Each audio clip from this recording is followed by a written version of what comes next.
ራስን ኦዲት ማድረግ ራስን መገምገም ማለት ነው። የሰራነው ስራ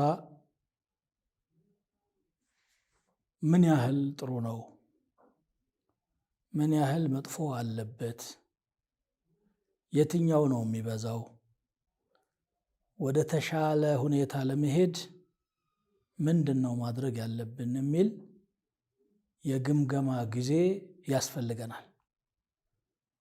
አዕማል ሷሊሓት ወይም ዒባዳ ላይ ማለት ነው። ለምን ነገ ሒሳብ አለ። የነገ ሒሳብ ከተመረመርን ጠበቅ ያለ ነው የሚሆነው። ነቢዩ ሰለላሁ ዐለይሂ ወሰለም በቡኻሪ በተዘገበው ሐዲስ እንደተናገሩት መን ኑቂሸ አልሒሳበ ዑዚበ አሉ።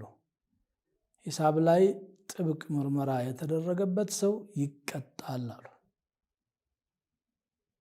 ለዚህ ነው እንግዲህ ስራው ያማረ ሰው ሒሳቡ ቀለል ያለ ይሆናል።